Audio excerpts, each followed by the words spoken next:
toutes et à tous et merci d'être venus dans cet espace partagé de l'usine extraordinaire. Alors, président pour l'Europe de l'Ouest de KSB SAS, qui fabrique des pompes et des vannes depuis 150 ans, Boris Lombard, ici présent, s'attelle à relever les défis environnementaux. Son but, développer des produits efficients pour économiser entre autres 11 millions de tonnes de CO2 d'ici 2020, c'est-à-dire demain, ou encore atteindre le 100% zéro papier. Une philosophie, aller au-delà des réglementations et alimenter en énergie verte l'ensemble des usines. C'est à vous. Bonjour et bienvenue. Merci, bonjour à tous.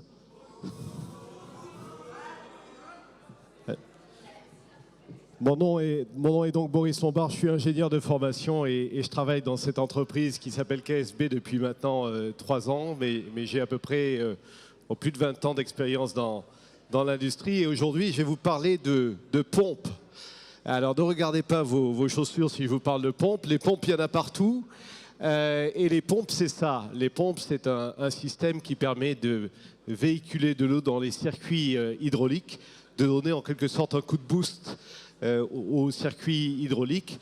La pompe est au circuit hydraulique, ce que la pile est au circuit électrique. Donc une pompe, c'est composé d'un moteur, comme vous pouvez le voir ici, et également d'une roue tout simplement qui tourne et qui va propulser l'eau dans les tuyaux. C'est aussi simple que ça. Des pompes, il y en a partout, il y en a également chez vous.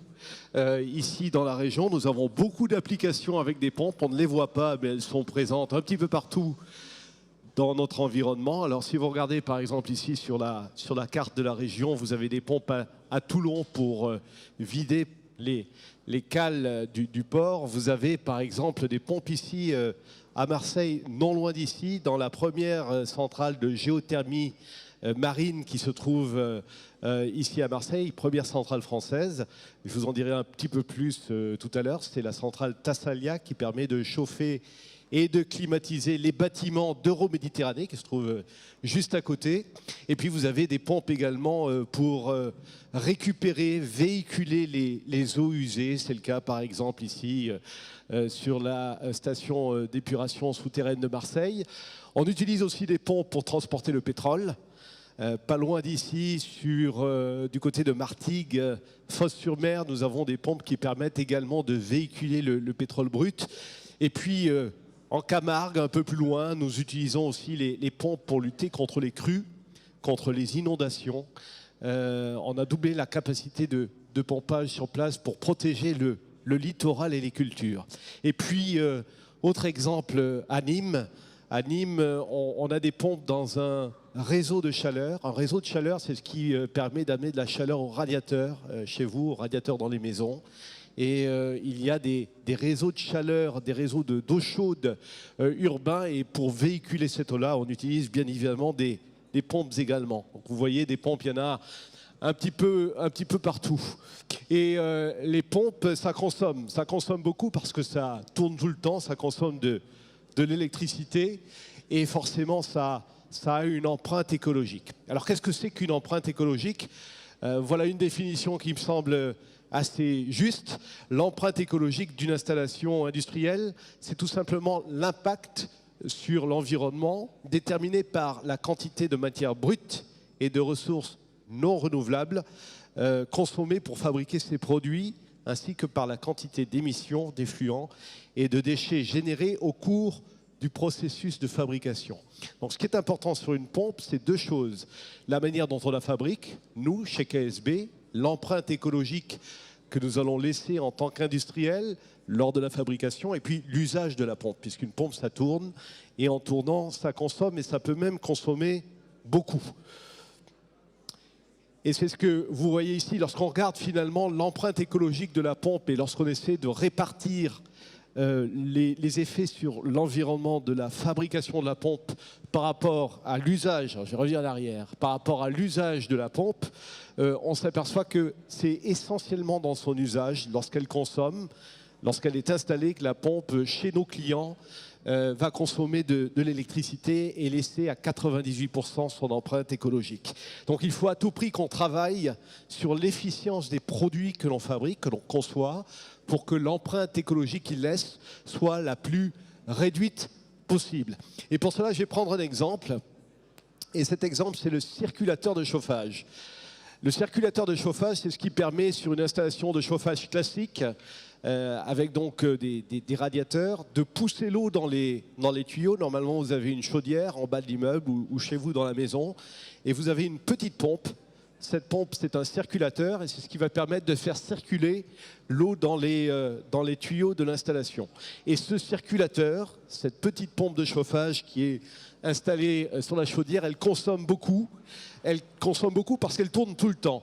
Et lorsqu'on regarde sa consommation, c'est ce que vous voyez ici, elle consomme beaucoup plus que tous les équipements électriques, tous les équipements électroménagers que vous avez dans la maison, plus qu'une cuisinière électrique, plus qu'un congélateur, plus que l'éclairage, plus qu'un frigo.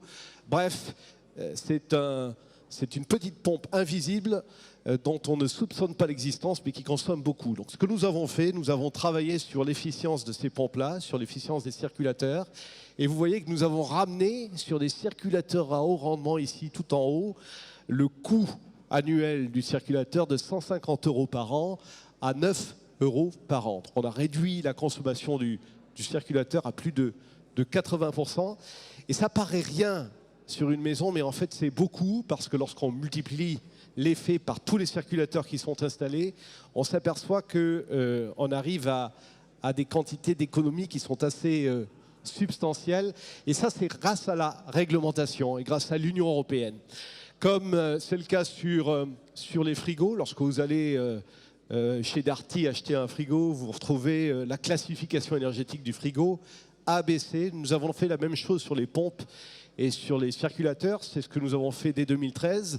Et l'Union européenne a dit, interdit maintenant de vendre des circulateurs qui ne sont pas efficients. Et tous les constructeurs de pompes doivent fabriquer des circulateurs efficients. Et en faisant cela, nous réussissons aujourd'hui, à l'horizon 2020, et c'est ce que vous disiez tout à l'heure, Oriane, oui. Nous réussissons à économiser beaucoup d'électricité. Les circulateurs et les pompes, ça dure à peu près entre 8 et 10 ans. Donc tous les 8-10 ans, on remplace ces pompes. La nouvelle réglementation est apparue en 2013. Nous sommes 7 ans plus tard, nous sommes à l'horizon 2020 et nous économisons grâce à cela l'équivalent de 23 TWh par an de consommation d'électricité en Europe. Qu'est-ce que c'est 23 TWh?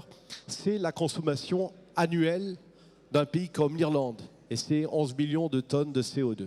Donc vous voyez qu'en agissant tout simplement sur une partie des pompes qui sont en circulation, le circulateur, on arrive à avoir un effet considérable sur la consommation électrique. Et ce que nous faisons chez KSB, on ne se contente pas du circulateur, on va bien évidemment au-delà et on étend le concept d'efficacité à l'ensemble des produits que l'on fabrique, à l'ensemble des pompes que l'on fabrique. Un exemple tout simple, aujourd'hui l'Europe travaille beaucoup sur la réglementation, donc il y a une échelle, il y a des index différents pour les moteurs.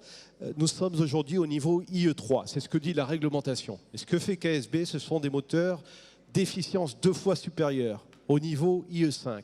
Ce sont des pompes, et encore une fois, il y en a partout, qui consomment 80% de moins que les pompes classiques, avec un effet considérable sur l'environnement, sur les économies d'électricité et évidemment sur le CO2. Alors je voudrais revenir aussi sur les dispositifs que le gouvernement permet d'utiliser pour accélérer la transition. Parce que comme je vous le disais, une pompe ça peut durer 10, 15 ans, 20 ans. Donc le temps qu'on change les pompes inefficientes qui sont en circulation, ça peut durer très longtemps et l'effet peut être finalement minimisé par le fait qu'il faut attendre que la pompe tout simplement meure de sa belle vie. Aujourd'hui, le gouvernement propose des primes, ce qu'on appelle les certificats d'économie d'énergie, à toute personne qui achète un système efficient. Et la prime que l'acheteur reçoit est souvent supérieure à la différence de prix qu'il y a entre le modèle efficient et le modèle non efficient. C'est un peu comme si vous alliez acheter votre frigo et que finalement les 100 ou les 150 € de plus que vous allez payer pour un frigo efficient, le gouvernement vous les rembourse et vous donne même plus. Donc aujourd'hui, il y a des dispositifs extrêmement efficaces pour accélérer la transition écologique. Il n'y a plus d'excuses et pour basculer véritablement dans un monde où nous utilisons uniquement des systèmes qui sont très efficients. Donc revenons ici à Marseille et je vous parlais tout à l'heure de Tassalia. Tassalia, c'est une centrale de géothermie marine, la première en France. Elle se trouve à 500 mètres d'ici. Il suffit de faire quelques pas le long du port et elle permet d'alimenter à eau chaude et à eau froide. Donc ce sont des circuits pour le chauffage et pour la clim l'été, les bureaux d'Euro-Méditerranée. Comme quelques images valent mieux qu'un long discours, je vous propose tout de suite de voir cela en image.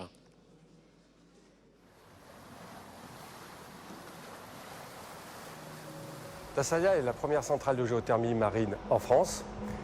C'est un système qui permet la production simultanée de chaud et de froid à partir de l'énergie thermique de la mer. Nous allons alimenter par le biais d'un réseau urbain 4 tubes tout le périmètre d'Euro-Méditerranéen pour les bâtiments qui se raccordent. Cette opération a bénéficié des aides financières de l'État par le biais de l'ADEME, du FEDER et des 4 collectivités, le conseil régional, le conseil départemental, la ville et la métropole. Elle est implantée dans le grand port maritime de Marseille et ce système technique va permettre une réduction de 70% des gaz à effet de serre. Donc nous pompons l'énergie thermique de la mer, donc du chaud en hiver et du froid en été. Et le bénéfice pour le client final, c'est que pour 1 kW d'énergie, gaz ou électricité consommée, nous en fournissons 4. Et la différence étant l'énergie thermique de la mer récupérée. Les principaux bénéfices dont va pouvoir bénéficier le client sont d'une part sa baisse de consommation d'électricité de l'ordre de 40%, sa baisse de consommation d'eau de l'ordre de 60% et sa baisse de consommation de produits chimiques de l'ordre de 80%. Le principal élément technique qu'il fallait que nous prenions en compte lors de la construction de la centrale, c'est la corrosion eau de mer. Par le biais de 2 sous-traitants différents, KSB a été choisi d'une part pour la partie pompage eau de mer et d'autre part pour les pompes chaud et froid de distribution du réseau. C'est un projet très exigeant sur le plan technique, contraintes liées à la corrosion par l'eau de mer, forte variation de demande et un vaste réseau à alimenter. Les pompes KSB transportent 4200 m3 d'eau de mer jusqu'à la centrale pour lui permettre de produire une température de confort, été comme hiver. Nous disposons d'un large portefeuille de métallurgie et de revêtement pour répondre à toutes les contraintes liées à l'agressivité d'un fluide.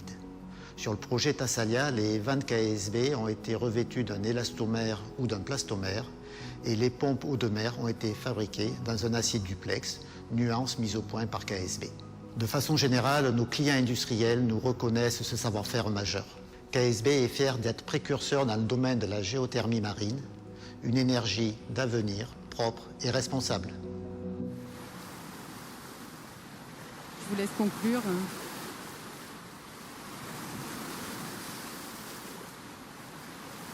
Alors, vous le voyez, une installation avec des pompes KSB. Nous sommes évidemment tous engagés et tous acteurs du changement climatique en tant qu'industriels, comme vous le voyez. L'époque où nous pouvions compter sur des ressources infinies, où nous pouvions puiser dans la planète sans véritablement y faire attention, cette époque des ressources infinies est tout simplement finie.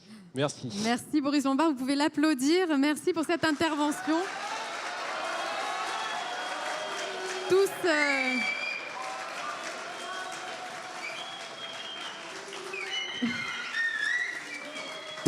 Tous acteurs climatiques. Peut-être y a-t-il une question avant de quitter la salle?